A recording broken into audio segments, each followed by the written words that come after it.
Good evening, comrades. My name is Sbusiso Xaba, the National Chairperson of the PAC. We are on the political school of the NNLC Youth League, and we are grateful to be hosted in this platform. Comrade Banele, can you open for us? Over to you.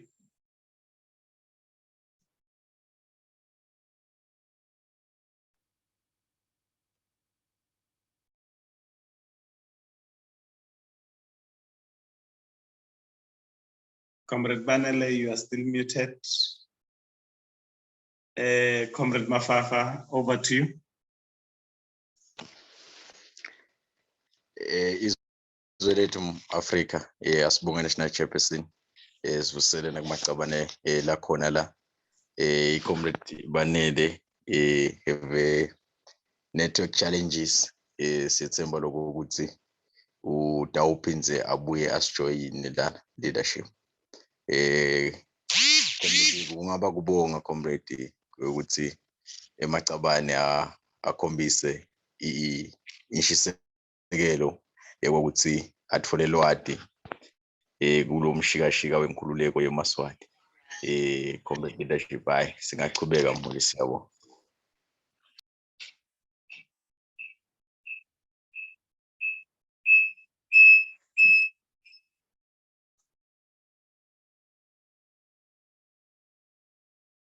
Thank you very much, Comrade President.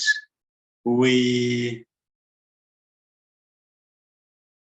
are looking at a very interesting subject today because this subject, we touched it last week in another forum, and I thought that our forum might also benefit in looking at this particular topic, which is cooperation and coalitions.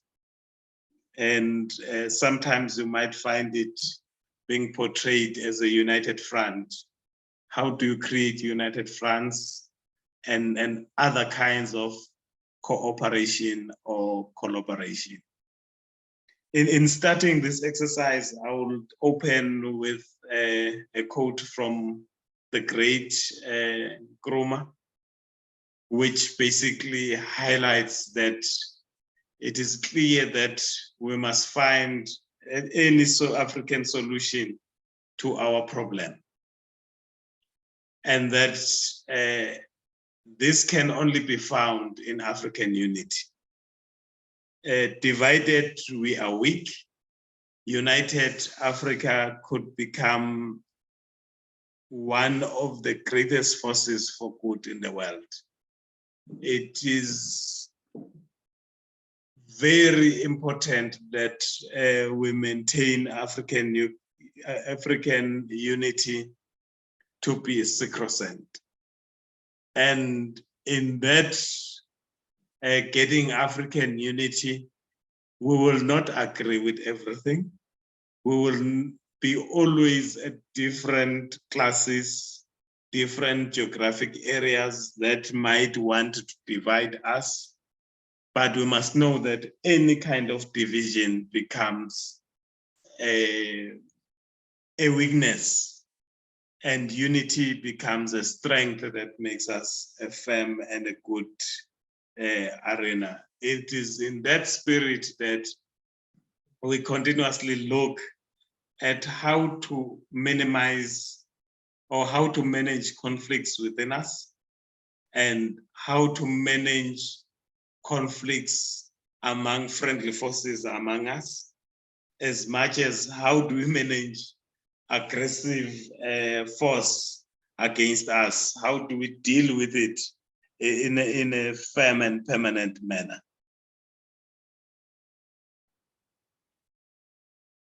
So, but today we won't deal with permanent and firm. I think when we touch on strategy and counter strategy, we highlighted how do we deal with external dynamics depending of where we are in our own development. So today we're going to look at 4 elements. What are the context of cooperation among us as African people? What is the paradigm that we should be on cooperation, or we should choose on cooperation? What are the levels of cooperations that are there? Because not all corporations are equal. And how do we determine those levels? And how do we go beyond the constraints that are available? And what roadmaps should we enter when we look at cooperation? When we look at cooperation, we must look at society. I think that we've used different models. Today, I decided to use the economic one that is obvious, which starts with communal, where we were gatherers and hunters, and our society was not that organized. We're survivalists, and we really lived in the world of spirituality, or in the world of magic. And our leaders came from those who are looked at as divine, and they become leadership. If you look at societies, there are societies that have outgrown that level and moved to feudalism, where our leaders are the warrior, the strongest, the most likely a soldier, and artisans are independent. They are not grouped, but those with skills, particularly skills of hands, come in handy. Substitute farming and inkomo, ukulosa, ukufuya, it's an order of the day and the determiner of wealth, where land is alpha and omega. That's a feudalist state. And the ruling person and his family become alpha and omega. And this is one of the lowest level of organization of society. We then move to between these stages, between the communal and feudalism. You find enslavement of our people there. Between feudalism and capitalism, you find a different kind of slaving of our people through wage that is so low, that is just sufficient to make them to come the next day, not to live their lives. Capitalism comes with their big commercial farm, transiting from the farms that are substantive farming to more commercial, to more industrialized agriculture, and other industries mushroom. Here, the governors, the keys of society in terms of leadership lies with those who control finance.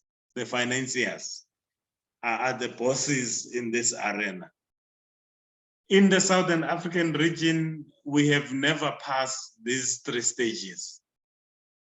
The stage that we desire is a stage of socialism where network is more important than money, where we live in a digitalization stage where technology is key. The rulers here are likely to be the providers of technology.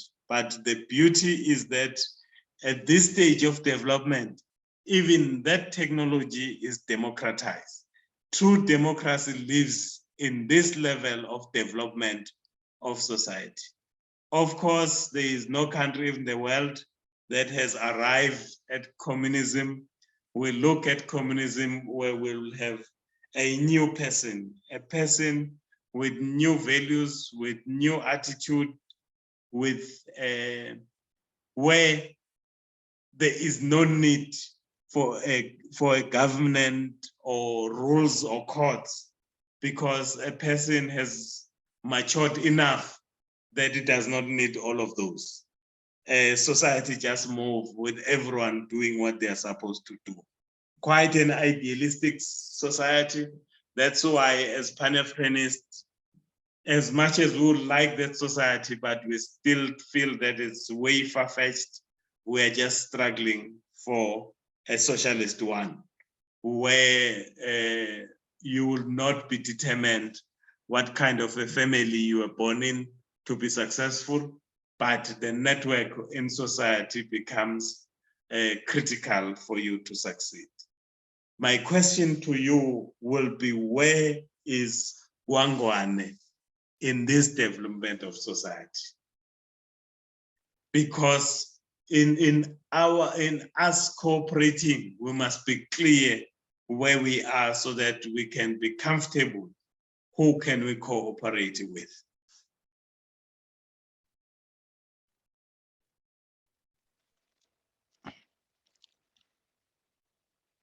Yes, leadership. May I shoot leadership? Please shoot. Leadership, I will try by first questioning between the two leadership. In the process of feudalism and the capitalism, I think that is where we are stuck.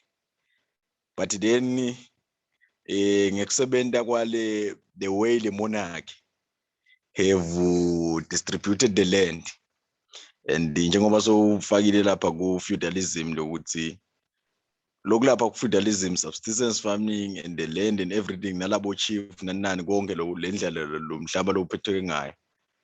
One can also say we are in that stage. But there is a question lengibese ngiba nayo. When I look to this to capitalism, the exploitation and the industries la khona, the commercial, I say we are also in that process. I don't know leadership if kuke kwenteke yini ube between the two, because I cannot say it's feudalistic alone, but there is capitalistic. It's a question leadership thing. It's not a simple step method. You are likely to be transiting from one element to another. But when you look, which one is predominant, which one is more stronger than the other one between the two? We're agreeing that we're not socialistic. We're agreeing that we have moved out of the gatherer hunter stage. Yeah, feudalistic. If you I agree. You will notice that capitalism was starting to move quite aggressively. But the strong man decided to reverse some of the industries that were already moving. He controlled the transportation industry completely. He has moved it back that no one else can own it except himself. Even commercial farming, how much stake does he have in commercial farming as the strong man of the country? Can industry be angry and hold government to hostage? When the king is angry and commercial sectors are angry, who will win?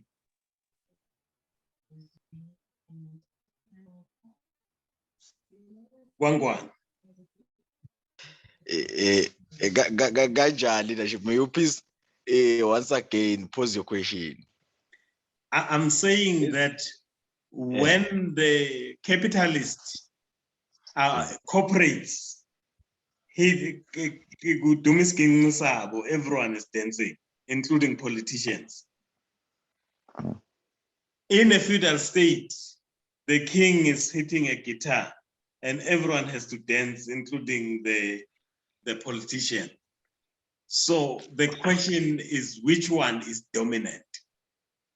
Which one is king from that perspective? Comrade Jack, over to you. izwe lethu Africa. I think as a country we are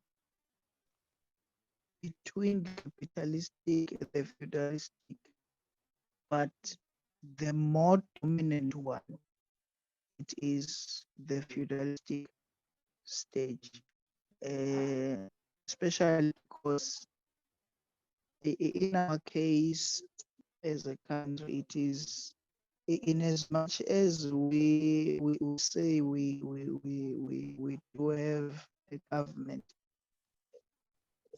they don't have that much say.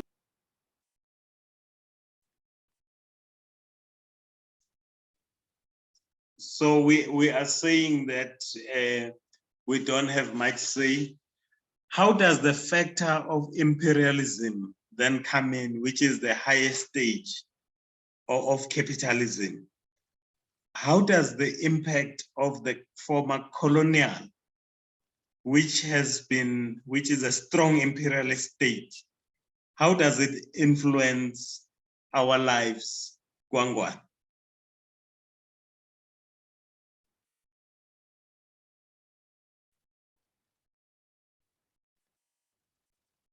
In us looking at if we're feudalistic or not, I think from a government point of view, the government is totally feudalistic. But we're saying that in operation of daily lives, industrialists are also affecting us and they're sitting on top of our necks. But I would be interested to say, then how do we then come to that look of imperialism, which, like I say, it's the highest stage of imperialism? Over to you, comrade. Izwe lethu mwana. Moli maybe ngingaqala ngekubeka na isinaro lele khona. Yes, the state is feudalistic. The reason kungena capitalism, we have a challenge because if we speak about commercial and the industry in the industries, nalama finances, ema industries la kangwane, ama industries lamakhulu la kangwane, la khona la sebenza lapha kuMathapa. Mathapa is an industrial site lokugcwele amafemini amaningi khona. In lama family amaningi la khona lapha uthola ukuthi the king who owns 60% share of uthatha 60% share of that company, le ndiwa ngile company le lenkulu sho ukuthi ibenefita yena. Then uphindze ubuye kulama finances. We have what we call the pension fund. Pension fund imali etisebenzi. Nyalo le mali etisebenzi ithethwe yafakwa under the government. Iyasusa ukuthi imela ngale because the king bekafuna ukuthatha le mali etisebenzi. And what they did ukuthi lapha ka pension fund, nyalo pension fund ukweneta imali lenganga 3 billion and more. Lenye imali kuna select it's a finance bank, like a bank ilenda imali.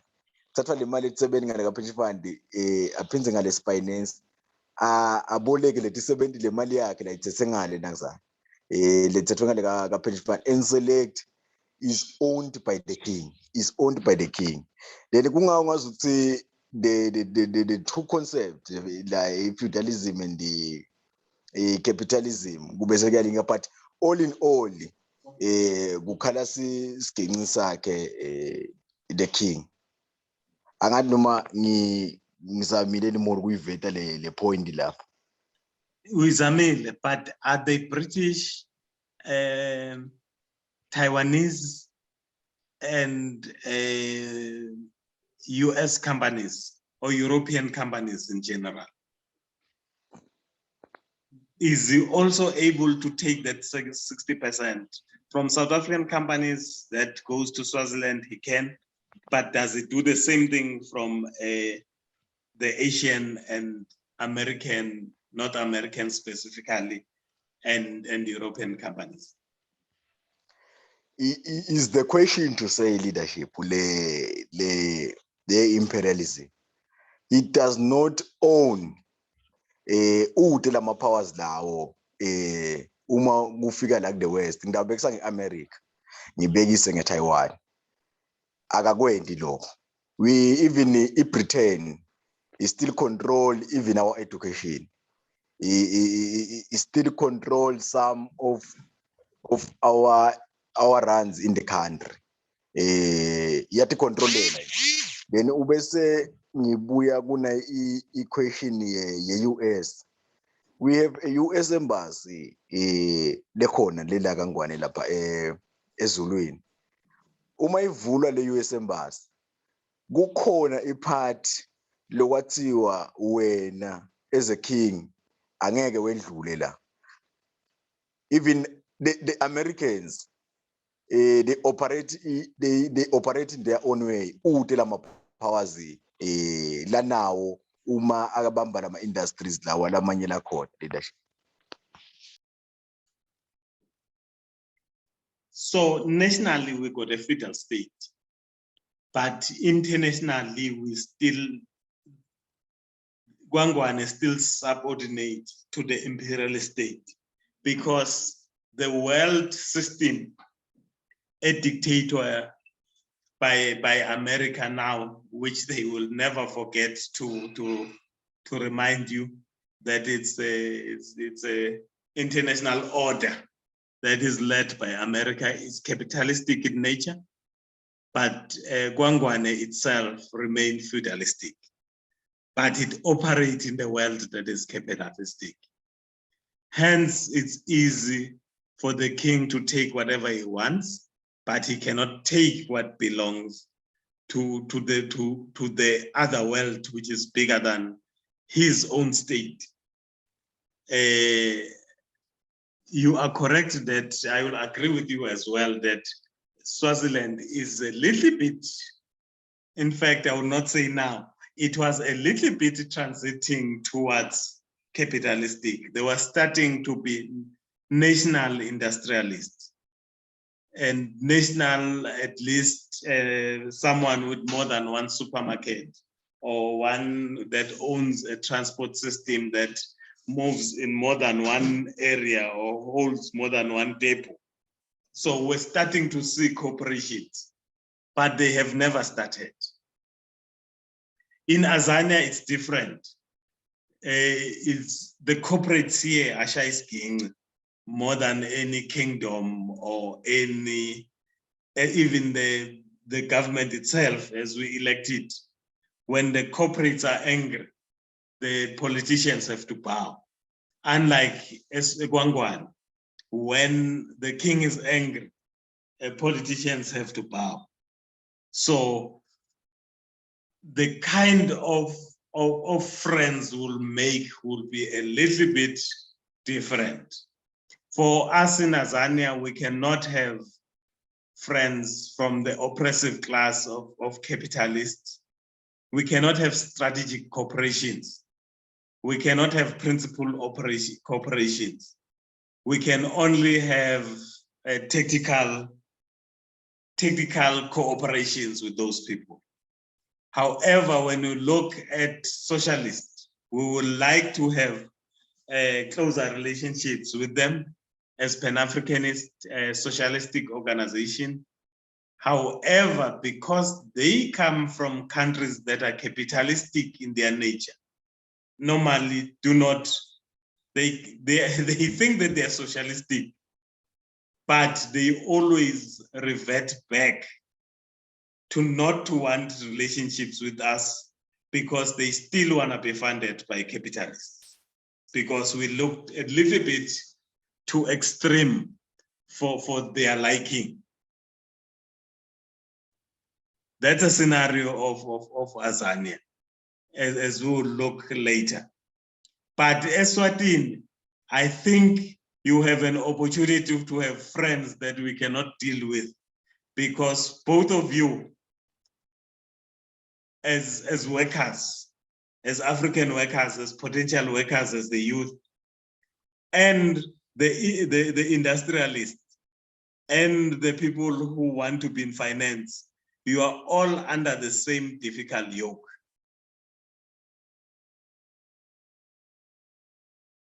So when you look at your strategy and you look at people that you can cooperate with, that's why it's easy for PPA to have everyone, as long as you are outside the party of the royal family. Even if you are participating at Gutinkundla, but we still can accommodate you at the PPA level. And that cooperation become acceptable. So my point here was that who do you relate with and how much do you relate with them? Or what is your relationship? Is it antagonistic or is it friendly? Depends on where you are, on the context on which you operate in. As much as you are clear about the ideal, but you know where you are, therefore you know who do you move with.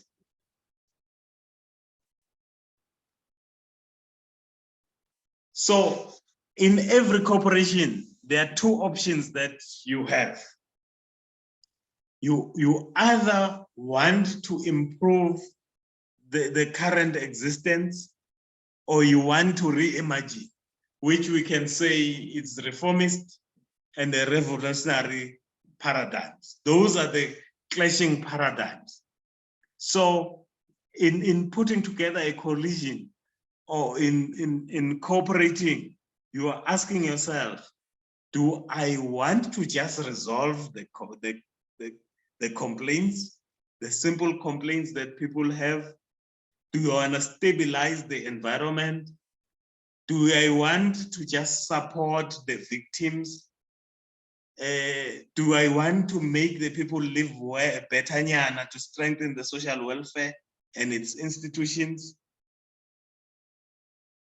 Do I just want to reduce the cost of living and create jobs? What do I want to do? So when you look at it from that perspective, it means that you still want ukuhlala la feudalism, but mawuhlezi like feudalism, ufila nje ukuthi ibe ngconywana kuke ijoka lingasuki, kodwa amatomu angabopheki kakhulu, angabopheki kabuhlungu. Usinde kuphela ijoka yona nkinga na. That's about reform. Like I say in Azania, when we look at reform, it means that sihlala with the capitalist system and we nest the capitalist system.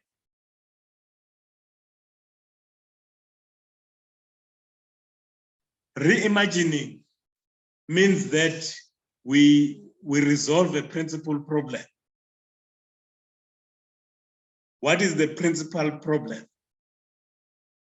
All our benefits go to the same family in a feudalistic element. Being land, being any financial institutions that are rising, still go to the same man or same family, which is the family has been institutionalized in the world of feudalism. Is that a principal problem or not? Becomes a question, but you have to define and frame a principal problem, identify the networks that will assist you to reorientate the world that you are in, people that have a serious disagreement with how things stand now. Do we you design new values. What will be the new person in the next stage of development of society? What kind of governance model, the questions that you comrades are looking at? Are we going to go directly to the republic, which is revolutionary? Are we going to just improve the system and make it a constitutional monarch? What kind of paradigm, what kind of government institutions, departments we're going to have, different institutions, how are they going to be governed? Are we just going to remove the Dlaminis as the sole people who should run, who should be prime ministers and open for everyone, which is reformist? Or are we going to change the fundamental position itself? And what does it mean? And how is it decided on? And things like that. Are we going to use other channels? Are we going to redefine the new quality of life? Use technology differently? Because every time humanity moves to the next step, it's because you have changed the use of technology. Because the Hoover is much a technology as the supercomputer, depending which society do we live in. The supercomputer is quite useless in the substantive agricultural world, but useful in the post-industrial world, in agriculture. So society is also political, it's also contextual. And when you look and reimagine society, which is what we do when we write our policy, we reimagine the future of society, how we will live and govern the new society. Therefore, who do we cooperate with? How do we cooperate with them? We should cooperate them in this paradigm, which says that we want to move the wheel completely, fundamental change of society. Or we want partners who will assist us to improve the current conditions that we're comfortable with. Any comments before I move forward?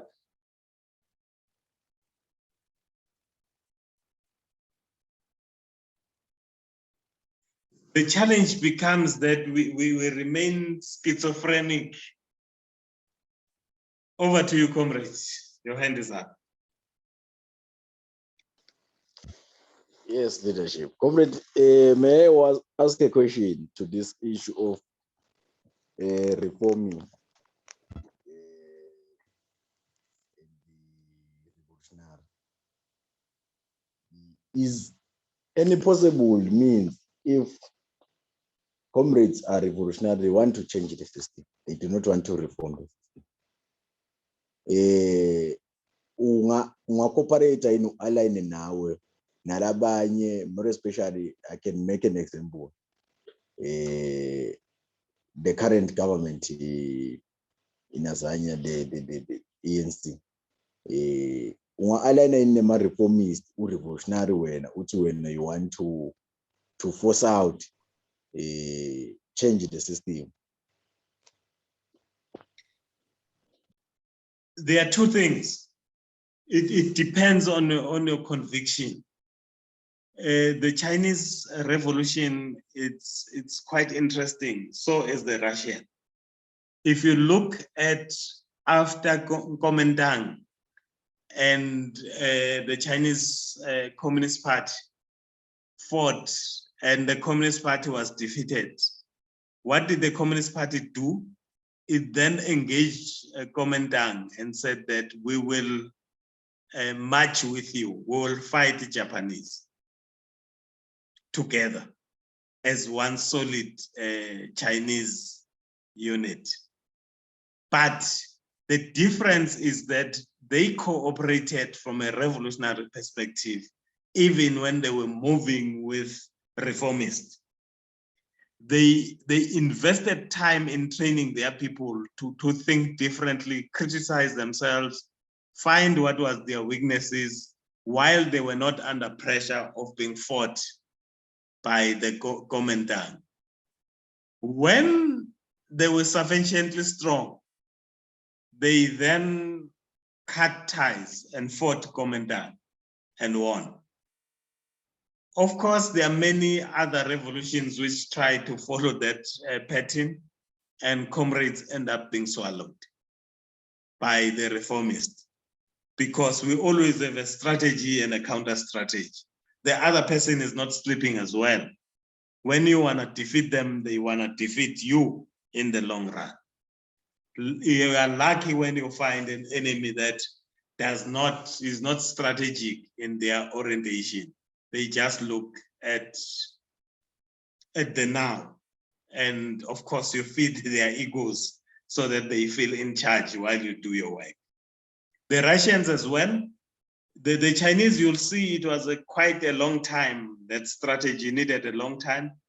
Lenin, it was the same thing. When they removed the Tsars, they went with the Bolsheviks, work with the Mensheviks for some time to get rid of but ultimately the Bolsheviks had to kick out and eat the Mensheviks alive. So,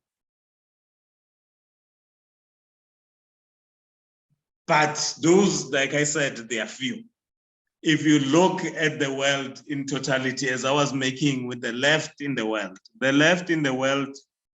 think that they are the left, but they are always eaten by the liberals and the social democrats in particular. So they end up subservient to social, although they talk democratic socialism and then socialism, other kinds of socialism, but their work is permanently a work of reformists, is a work of social democrats. In Europe, and particularly in Europe and North America. There's hardly any left, because it collaborates with these other institutions from a reformist point of view, because they are comfortable in their continents.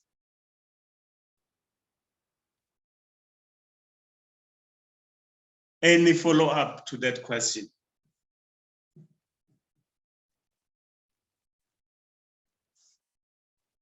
It's clear leadership.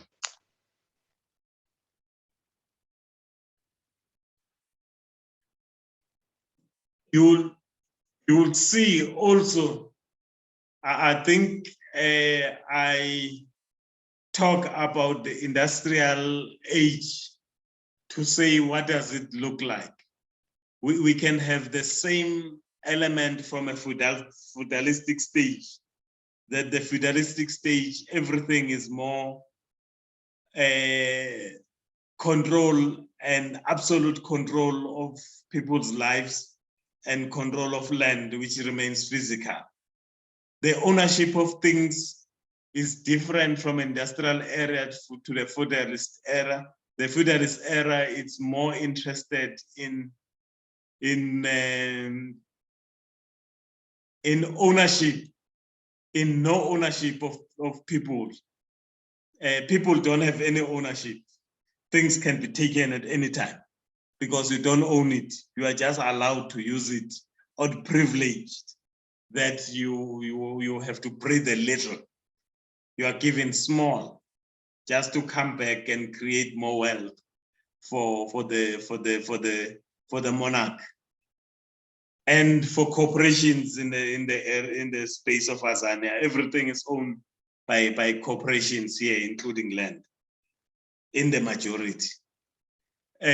Before the industrial age, as we indicated, artisans make customized small production that is normally there, small factories that are not so big, that are normally owned by a few class that has been lifted a bit, that still have favor with the king, or allowed to own some shops, to allow some logistics to carry on, or one truck that you are allowed to have.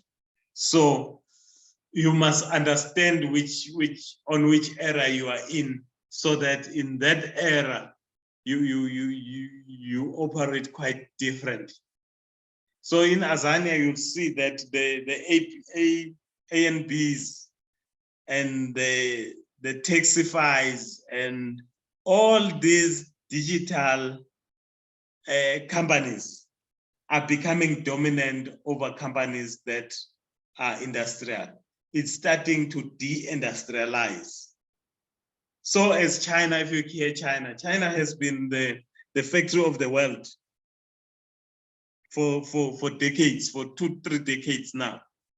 But it's changing now to be a digital center and starting to bring its factories to Africa, more than just driving them from China, although China still have a big mass unemployment and big mass poverty, which they are doing a sterling job to turn around.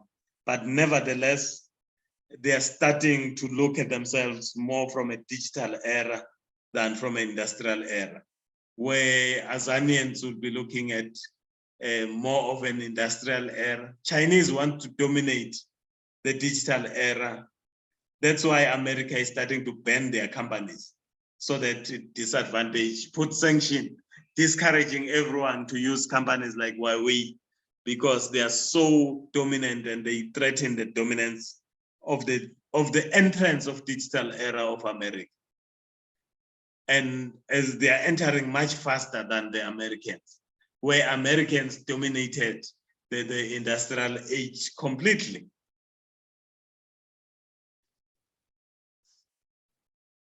What are the constraints that are there in the feudal state when we look at cooperation? Because can we take advantage of the Zooms and be able to organize ourselves? Would that work for the general populace, or it's still an elite area? Masses still want physical spaces. Masses are still met under the tree. So who do we cooperate with? Who can we work with is on that kind of environment as we build our branches and build our structures? Because in the world of feudalism, have we created our strong people that will appear, that attracts those kind of people, so that when we cooperate, because they will be moving on the era that we are in, are we not all just softy that appears in the people and they don't see us as leadership, therefore cannot cooperate with us? I kept on hinting on this one, that there are levels of cooperation. All your friends are not your best friends. Your best friends are the people with the highest level that you can have, which are principle or culture. Those who are looking for the culture that you are looking for. Those that when they imagine the kind of society that we will live in that is similar with us. Those we can cooperate with them so closely. I think it's clear between the NNLC and the PAC, our relationship will be at this level, because we imagine a similar society. Even if we differ, it's something that we can sort out in 1 or 2 debates that we have. Then you can have an opportunity to have a strategic relationship, a strategic coalition or strategic cooperation. You are working to solve a problem that will not take you less than 10 years. I think political parties in Swaziland, as much as you can disagree, but Pudemo and NNLC in shouting for multi-democracy, And in formulating structures like the PPA, you needed each other because both of you wanted society to accept that political parties are a factor in society. That's a strategic level of cooperation that you have. When you look at the newer parties now, you might find that it's technical, it's tactical. You only have brought them into the structures that you have already created. You are bringing them into campaigning for something, petitions, marches with them in a shorter campaign, because we already see that the monarch, we might be able to push it. So our coalition with them might be tactical. I hope now you see that you might be even in the same room, even in the same organization, but your coalition with each of those partners, your relationship with all those partners might be different. Others might be totally operational. We just met on the march that we did not. The police are pushing us. We are holding them. We are throwing stones together. And that is operational. It's the business that we have for today. Tomorrow, we don't know each other. So this coalition and cooperation has levels, and levels have time frames. So when you are looking at the cultural friend, it's a friend for life. When you see a strategic friend, it's a friend for a decade. When you look at a tactical friend, it's a friend for a year. And when you look at operational, it's a friend for a day or a week. So those are the kind of drivers. So when you think and say, who should we cooperate with? Who should we have a coalition with? You have to know your interest. How does your interest lie? Your interest fall in any of those four categories of level. Therefore, how much close, how much open do you have with them? There's an organization that was requesting that we have the same educational training together. The question becomes that kind of question is a cultural question. We're saying that we want to formulate the same culture across our organization. Are we really permanent friends? If we are, then there is no reason why we don't agree to work with them in that kind of relationship. If they're a strategic partner, we can only do some few courses together, but we cannot stay the whole curriculum together because the strategy expires.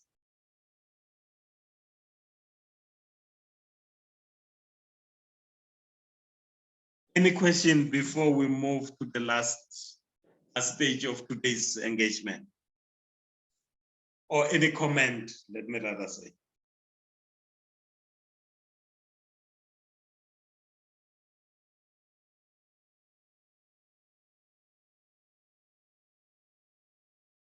Yeah, there is breathing for now. I hope that it's good thinking. So what becomes critical is that when you cooperate, we must follow a particular roadmap. This roadmap is not a straight line as you see it here. It's more of a spiral because it goes through various loops.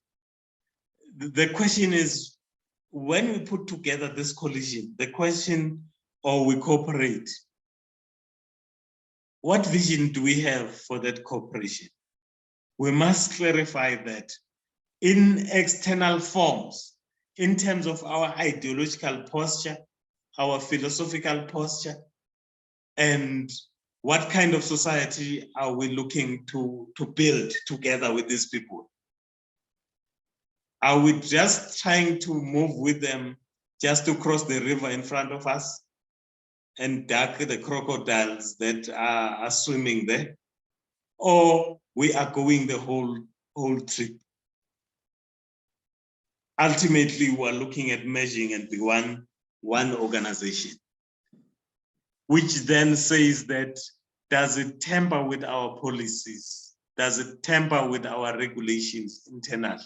Does it tamper with our policies of society? Can we write policies together with this party? Can we write policies together with this NGO or civil society or the church? Because we share the similar ideological or same ideology. So when we write the policy together, we can canvas policy posture together.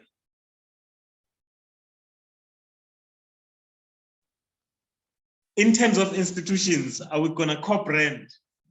There are many coalitions that are there, but there is no signature. Are we going to sign paper and tell people that we're together?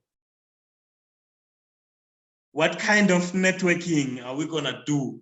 So after we looked at, can we have policies, yes or no, that we can sell together? Do we belong to the same networks? Can we co-brand? Those are the issues that becomes critical. Can we move from a vision and jump culture and move to strategy because we disagree on everything in policy? Can we still work, find something to work together now? In forming institution, in approaching institution, in building networks together. Can we have campaign news, issues and events that we work together? Some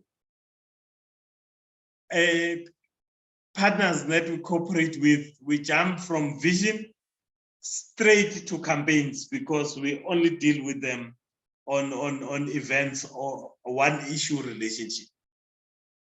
Others, it's strategic. We talk to them at institutional level, controlling of some institutions together, operating in some network together. So we might not agree cultural, but we can agree on one level. On our travel, a very long distance with my comrades, president and national organizer, I shared with them an interesting case study. University of Pretoria, our student movement, PASMA, in the 2000s. In PASMA used to work well with Freedom Front. Freedom Front, for those who know, are the extreme white supremacists that we have in Azania. And Africanists, the only way for us to beat the liberals, which was the ANC and the Democratic Alliance, was always to get into campus. Freedom Front go and tell all white students to tell them that PASMA is taking over. And PASMA go and tell everyone that Freedom Front Plus and AfriForums are taking over the campus. People must vote PASMA. And you find that in doing that strategically, we were able to squeeze the two that are normally branded on the media that has a lot of money because they are both big in government. And we win those campuses around the University of Pretoria. To some people, I think I talked today, if you look at Facebook, there's an agreement between the PAC and Freedom Front in one municipality, Kabeja, in the Eastern Cape, that will be governing together. And that has shocked a lot of people who don't understand, because they then look at this cultural element and say, how can these guys work together? Because they have nothing similar culturally.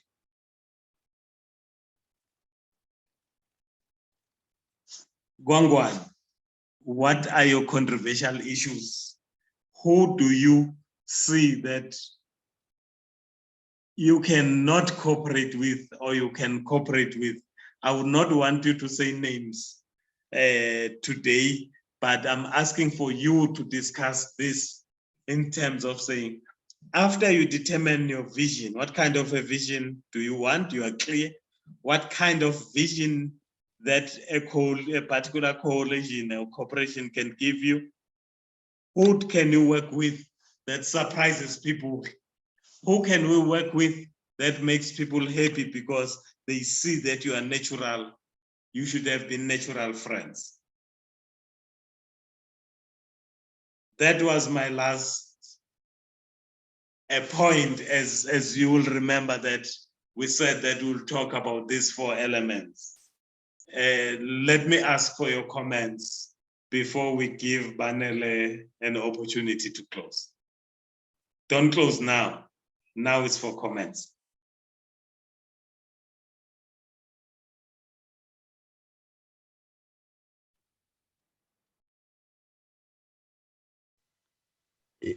Yes, leadership.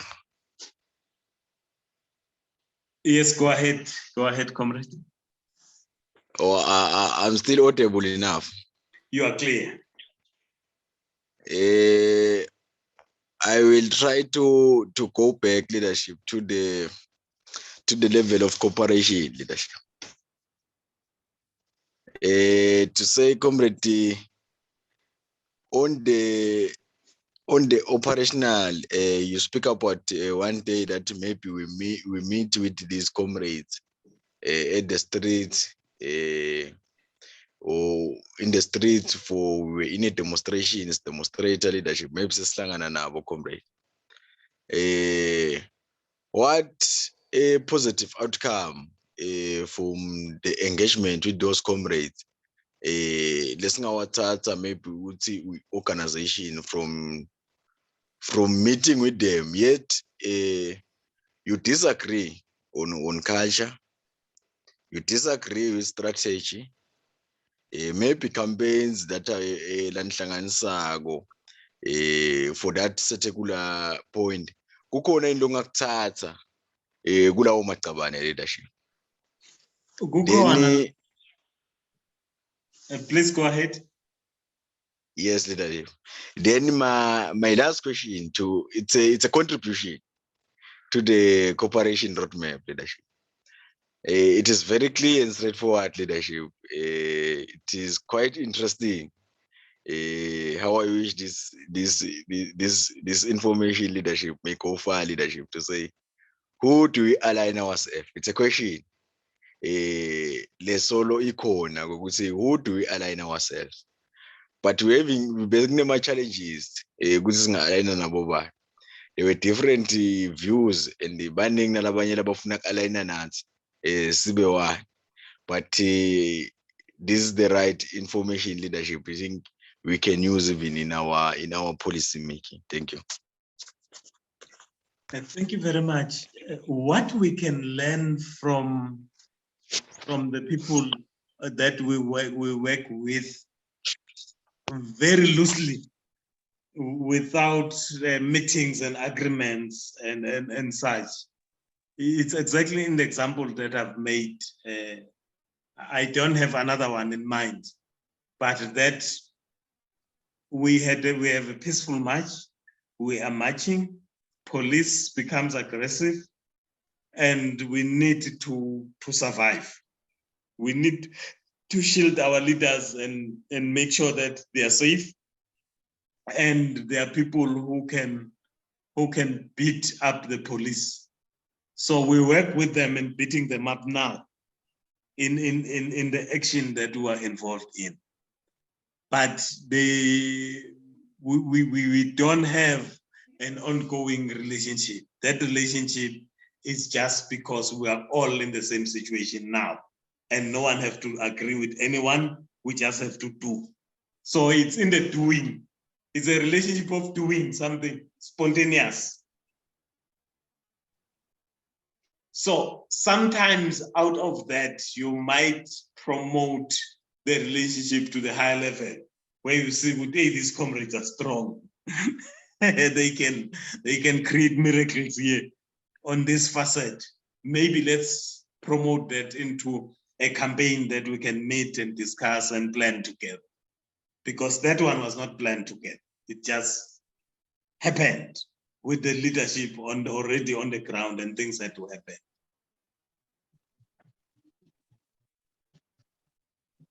And we find ourselves at the same side by pure circumstances, not by plan.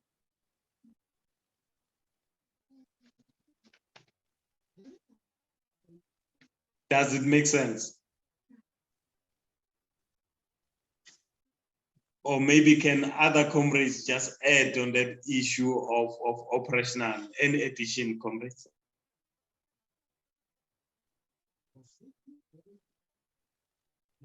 Come in, comrade, your hand is up. Okay. Come in, Jack. Cool. Okay, thanks. It's related to. Yeah, Frank. My understanding is that it is not everyone whom you seem to be yoked with in the fighting of liberation. You can, I don't know if cooperate is the right word. You can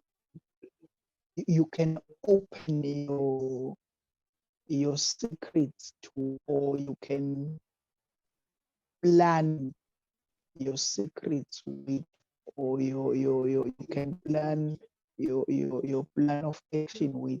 It is not everyone who shouts amandla away to, or who seem to be a revolution in speaking. It is not everyone. I don't know if my understanding is right or wrong. You are on point, comrade. You have to continuously do an analysis of the players in the field. And you must know their interests, and you must know yours. And you must know their future desires compared to yours, and decide how much, at what level do you plan with them with?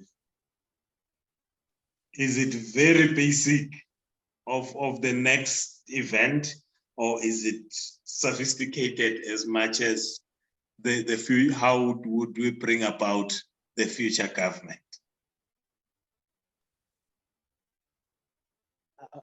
Okay, I'm having a question. Go ahead, comrade. Okay. Then what strategy, or how do I get about making that comrade to open up, such that I begin to see, I begin to understand the ideology on the struggle? Because the truth of the matter is, at some point they may want to play their cards close to the chest, such that maybe one can be deceived into thinking that we are on the same route with these ones. But deep down they know that no, we this is what we want. How do I, what is the strategy in place of getting to know, or of getting to understand their best? There are basically two elements.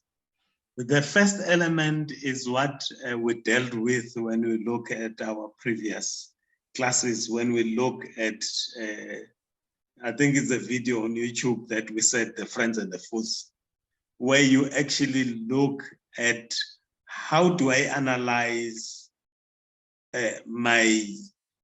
how do I analyze the players in the market from a philosophical paradigmic process point of view. But in niyobabona ngezenzo, niyobabona ngeenyawo zabo, or the tree you really feel by eating its fruits.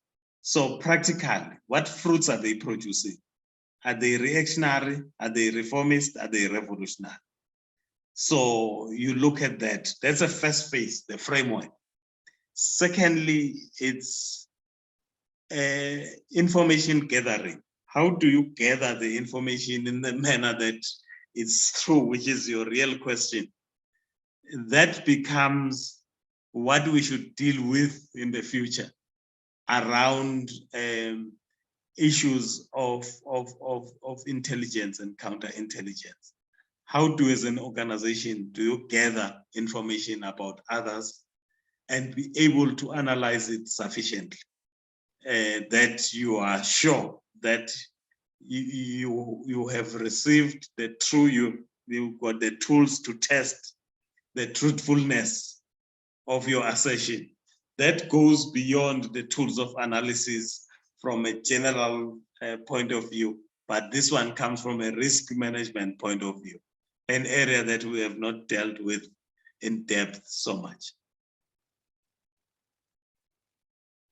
And we will not be able to deal with it today.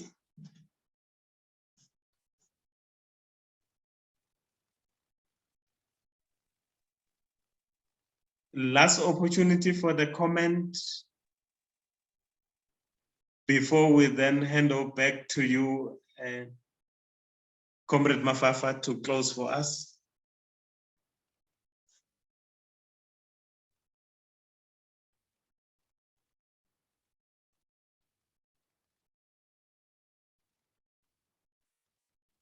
No comment. Over to you, Comrade Mafafa.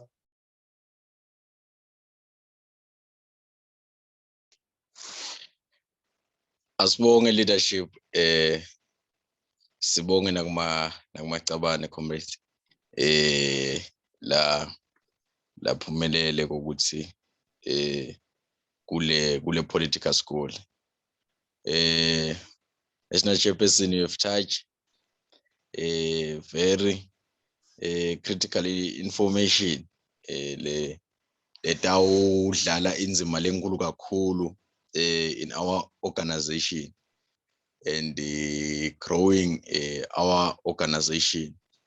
The issue of cooperation, lokusho ukuthi who do we work with? Who do we align ourselves with?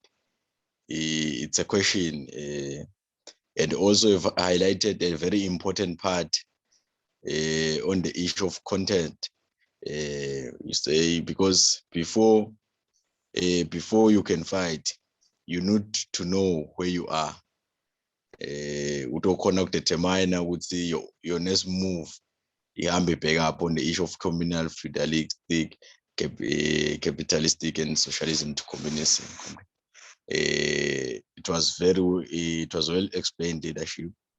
And also, comrade, the part you have touched between reforming and the revolution, being revolutionary, it is also going to help us in our policy writing, since we are still going for a policy congress. The strategic tactic to say, looking at also the level of cooperation ngokuthi uma kuvunyelwana ukuthi organization ithatha nayi move nayo kutabe sekukhona lolo sesinale information nale background knowledge letasisita ukuthi nyalo sithatha la step sihamba sibheka kuphi. Asibonge kakhulu Africa, sifisele macabane nawe ebusuku lobuhle leadership. Siyabonga.